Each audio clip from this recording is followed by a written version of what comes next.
My theater is called the Triangulum. About the Triangulum, it is a non-profit theater, and it is located at 809 Kirby Street in Lake Charles, Louisiana. It's in what is called the Benjamin Mound Theater, and this is located in the building where the Arts and Humanities Council of Southwest Louisiana is located. This building is less than a mile away from the downtown restaurants such as Blue Dog Cafe, Luna, Cotton's Downtown, and Victoria's Taqueria. See the triangle. The name of the triangulum represents a few things. First of all, the triangulum is a constellation. So, just like actors are stars, reflects the stars, or whatever part of theater, you may think you're a star. Then it's because there's three main components of the theater: the actors, the audiences, and the community all come together at the point of three. And for those who are Christian, it would show that it reflects the Trinity, but it's not outwardly so to turn away those who might feel such a thing makes them want to avoid a theater, because it's not an outright mission, it's a theater. The mission of the Triangulum, as you can see, is to enrich the community with educational and entertaining theater experiences. To do this by providing opportunities to view both traditional plays and musicals, and to showcase new and experimental works. It also have talkbacks from the community, like priests or rabbis, or say if there's like a play or musical about cooks and chefs, people who might relate to that, and they could come in and talk to the audience about the play and answer questions that the play makes the audience ask.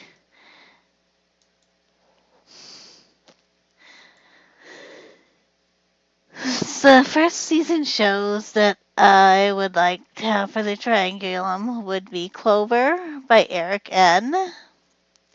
and How to Succeed in Business Without Really Trying by Frank Lesser.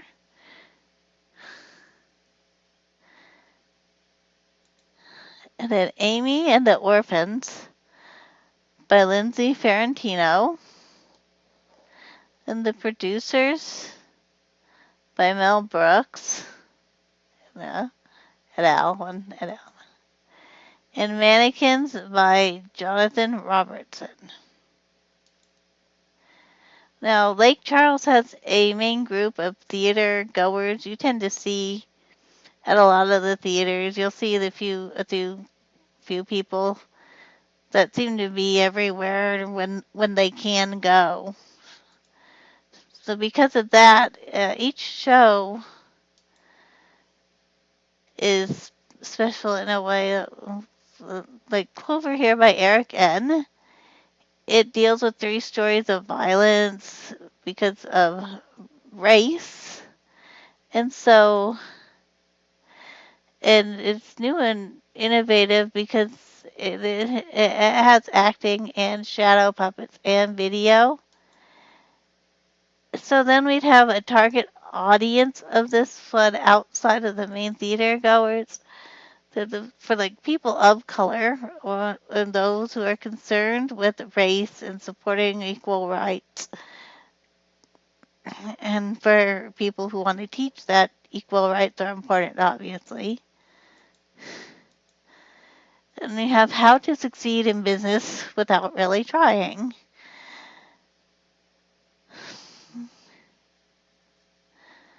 Uh, and it's the story of J. Pierpont Finch, and he starts as a window cleaner and has a book of supposed to give advice of how to get ahead, but uh, you know, it causes a bunch of trouble, and so the book only gives him the advice to go back to the beginning of where he was. It would be being a window cleaner, but somehow things work out for him. And a really good, well, I mean, oh yeah, well, this is a traditional musical, of course. And the target audience for this would probably be young adults who have just entered the workforce and they're trying to climb that ladder, get up there. They don't want to be the underlings anymore. The next one we have is Amy and the Orphans. And it's about three newly orphaned siblings. And Amy has Down syndrome, though. And so when Maggie and Jake have to go and tell her the news that their father has died, they don't know, they're going to learn a lot from Amy instead of what they think, obviously. And it's going to show that all people have value and in society, not just those who some people think that, if you don't take medicine and you don't have any type of problem and all that's the best and nobody else should be in society, which eh, people should know isn't true. So a good target audience for this, it's going to be the caretakers of those who deal with people who have different mental issues. It doesn't mean things wrong, just, people who have to have different caretakers and different things for their health to help them just deal with life in ways from those who are neurotypical. And then there's the producers, which is by Mel Brooks and et al.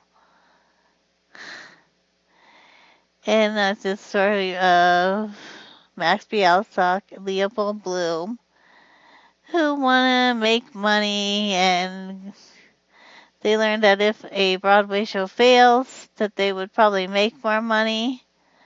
And things don't go quite as planned because the failure ends up being a success. And things go a little crazy, but somehow they become the kings of Broadway. And this is a traditional musical, although things crazy. And the target audience for this would probably be those in the theater who are like actors who are just starting out, maybe in the booth, maybe just starting to learn theater, maybe college students who are majoring in theater that want to learn to do more and become more and see plays that either they written or that they see them up on the stage. And oops, I don't, that's it there. But anyway, sorry about that. I didn't get that right. But then the last one is Mannequins by Jonathan Robertson. And it's about the story of a couple managers failing. And what's interesting, the wife is obsessed with a mannequin, and she slips into these fantasies with the mannequin and innovative because the sound, the prop of the mannequin, it also has a dialogue. So then the target audience is going to be like the tailors and seamstresses and like, they have that show that was called like My Odd Obsession or something. So people do that and therapists too. That's what it's.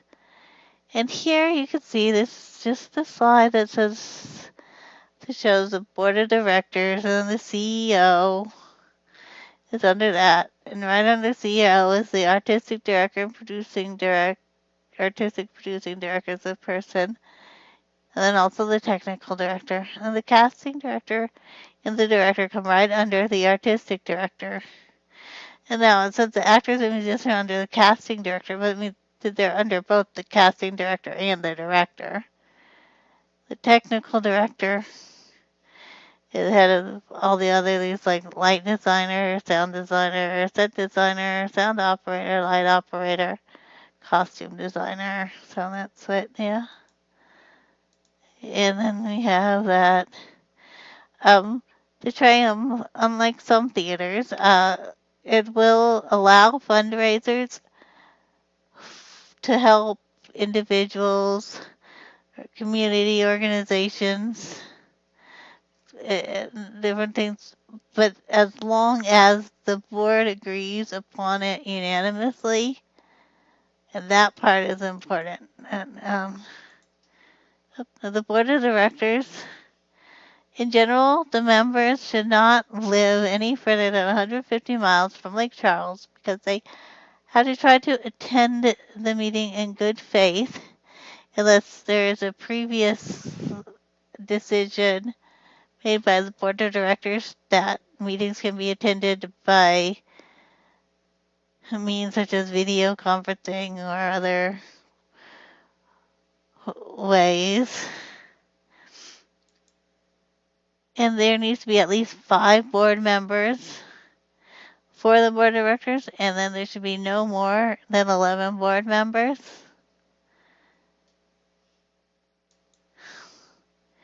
They're also going to have the legacy board members, and it's a special status given to people, usually former board members, but could also be people who have helped with the founding of the company, that they get a seat on the board, and they have to be nominated and appointed by the board for this. Now, the legacy board members get 1 vote at board meetings, and their votes count, I say, but they're not required to attend meetings unless they are actually, for some reason, on the board, because they're also allowed to be on the board, but they're legacy members. But if they are there and they're not a part of the current board, their attendance does not count towards a quorum. And for the Triangulum, the box office, it opens at 1 p.m. This allows people to be able maybe either take a late lunch or stay out and get tickets rather than trying to rush. It's not open when everybody is at work. And it stays open until 8 p.m. so then people can come get tickets after work rather than try to rush get tickets during the work day, during a lunch hour, having to take off work. It's a little different. And the ticket sales will be available after school and work is what you're saying because of that. And they're supposed to try to always have 2 people in the box office so one can be concerned about the phone orders and one about window orders.